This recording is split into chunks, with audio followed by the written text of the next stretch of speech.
Graduated from Ashland University, and most of you probably know this, but went to work for the United States, or your Ohio Department of Transportation, the District 3 headquarters for a short period of time.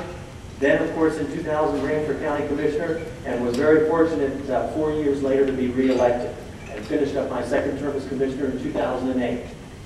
Interesting enough, a path that I never thought I would be taking. In 2008, the majors of our local Salvation Army approached me at a United Way event and told me they wanted me to come work for them. And I just laughed at the time, but it wasn't a day or two later I was in their office, and now, of course, I'm serving as a business administrator for the Salvation Army. It's a wonderful place to be, I must confess, and they're certainly making an impact not just here in this community, but all across the country and world. One thing, though, has stood out to me about being at the Salvation Army. I can assure you that's an outstanding place for Matt Miller to be right now, because it's great training for how to become a better servant. There's a big difference between being a county commissioner, sitting in a governor's office, and approving funding for a government program that's designed to help those in need. There's a big difference between doing that as a commissioner and now standing in the lobby and looking eye to eye with the man and woman and children that actually have the need, hoping that you have the means to help them. The reason why I even take these few minutes here to share my background is because what I would like to point out, I think if you read between the lines, you can see that each of the positions that I have held, they've been training. I've been in training to learn how to serve people.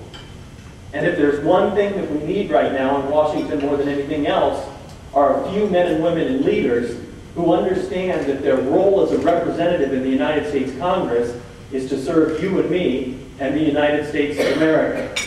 We've got a lot of bosses in Washington.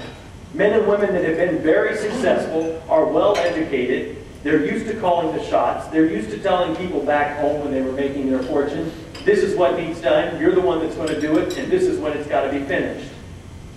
That's not what the United States Congress is all about.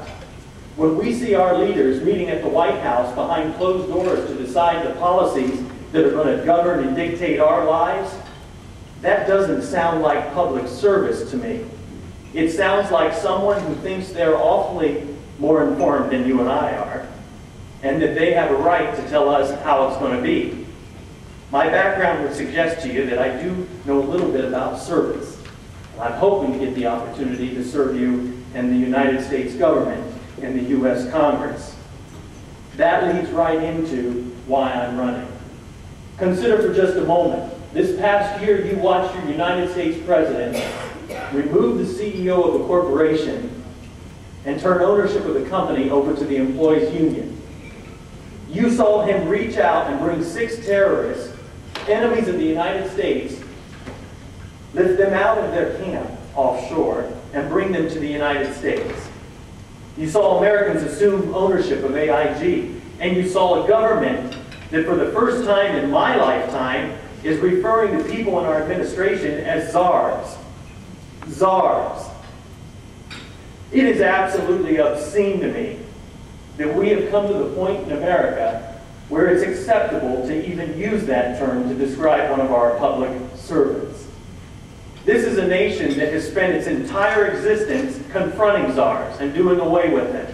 And yet here we sit in America, 1 year after electing a new majority and a new president, and in the United States White House, we have working alongside the president czars who have more control over our daily activities and our daily lives than we could have ever imagined, and we didn't have a single vote and say in electing them to those positions.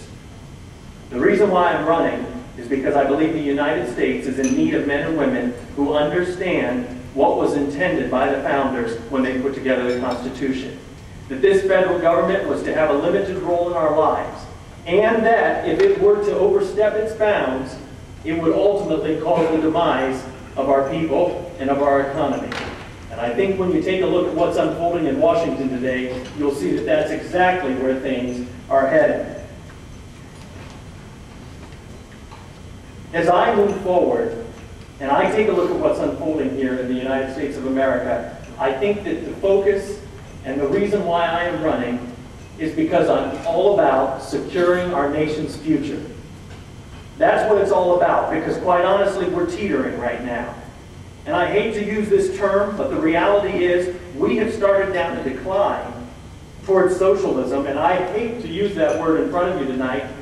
Let's face it, those actions I described, how are they any different than what you've been seeing happening for years in socialist countries?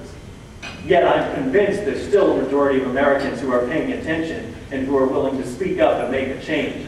They started to make their change in Massachusetts, and we'll hope it continues all across the country. But there are three areas that I think we need to focus on as we move forward and secure our country's future. Number one, economic security. It's absolutely unbelievable the amounts of money that are being spent by our United States, our federal government. Tonight, the national debt is, I believe, close to $12.5 trillion. Hard to even get your mind around that figure. And maybe what's more significant is, in 2009 alone, the U.S. government's budget, 1 year annual budget, ran $1.4 trillion in the red. Now you may think, well, we always talk trillions when we talk to the federal government, so that's not a big deal. In 2008, the federal government's budget was $450 billion in deficit. 1 year later, we spent $1.4 trillion, more than what we had. That's 1 year's time. And I know you guys all watch Fox News and you read up, so you would know this. But do you realize that one deficit for 2009 was more than our country has accumulated ever since President George Washington was in office? And we did it in 1 year.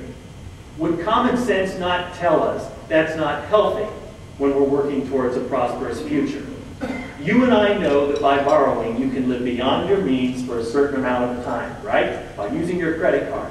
But eventually, it catches up with you. Why should we not think our nation isn't bound by that same principle? And if you're still not concerned about the government spending, consider for just a moment that China, one of the largest holders of American debt at $800 billion, has recently decided they're going to slow up the rate at which they purchase our treasury bonds. Why? Because they're starting to get concerned that we may not be able to honor these obligations. Now, if China, who most likely isn't always getting up in the morning thinking about what can I do to help America, is thinking to themselves, I don't know if these guys can pull it off. Don't you think you and I as American citizens, maybe we should stand up and think, this isn't a good thing to be spending so much money on a stimulus package that has created how many jobs here in Ashland County and across the state and across the nation? Doesn't appear as though it's working as quick as what we thought it would, and yet it cost us $1 trillion. Economic security is one of the most critical issues that we need to address in these coming years, because the fact of the matter is, no nation has been able to survive a debt load like we're bearing today.